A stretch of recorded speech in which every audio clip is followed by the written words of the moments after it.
ലഭ്യമായ 15 ദിവസങ്ങൾ കൊണ്ട്, അതായത് സത്യപ്രതിജ്ഞ ചെയ്ത അന്നേ ദിവസം രാത്രി മുതൽ രാജീവ് ചന്ദ്രശേഖർജിയുടെ അധ്യക്ഷതയിൽ നിങ്ങൾ ഒരുമിച്ച് ചേർന്നുകൊണ്ട് തിരുവനന്തപുരത്തിന്റെ പ്രശ്നങ്ങൾ എങ്ങനെ പരിഹരിക്കാമെന്ന്, തിരുവനന്തപുരത്തിന്റെ സാധ്യതകൾ എങ്ങനെ ഈ രാജ്യത്തിന് പ്രയോജനപ്പെടുത്താമെന്ന് ചർച്ചയും ചിന്തയുമായിരുന്നു. അതിന്റെ അടിസ്ഥാനത്തിൽ 15 ദിവസം കൊണ്ട് ഒരു ഭരണസമിതിക്ക് സാധ്യമായ കാര്യങ്ങളൊക്കെ കോർത്തിണക്കിക്കൊണ്ട് ഞങ്ങൾ ഇന്ന് ഒരു രൂപരേഖ അദ്ദേഹത്തിന്റെ മുന്നിൽ സമർപ്പിക്കുകയാണ്.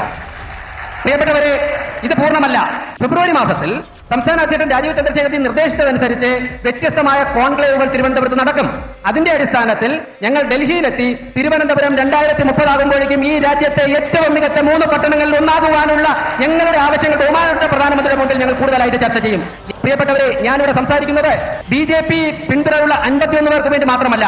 Dear Modiji, I would like to mention you one more thing that I am speaking for the 101 councillors entire team in Trivandrum Municipal Corporation, because the discussions which happened in the previous council, totally they are anxiously waiting to your visit in Trivandrum. എല്ലാ കൗൺസിലർമാരും പ്രധാനമന്ത്രി തിരുവനന്തപുരത്തെ സഹായിക്കുമെന്ന കാര്യങ്ങളിൽ വളരെ ആകാംക്ഷയോടെ കാത്തിരിക്കുകയാണ്. അതുകൊണ്ട് തന്നെ ആ സുദിനങ്ങളിലേക്ക് നമുക്ക് ഒരുമിച്ച് മുന്നേറാമെന്ന് പറഞ്ഞുകൊണ്ട് ഇത്രയും മികച്ച വിജയം ദേശീയ ജനാധിപത്യ സഖ്യത്തിന് നൽകിയ തിരുവനന്തപുരത്തെ ജനങ്ങളെ ഒരിക്കൽ കൂടി അവരോട് നന്ദി അർപ്പിച്ചുകൊണ്ട് നിർത്തുന്നു. നന്ദി, നമസ്കാരം.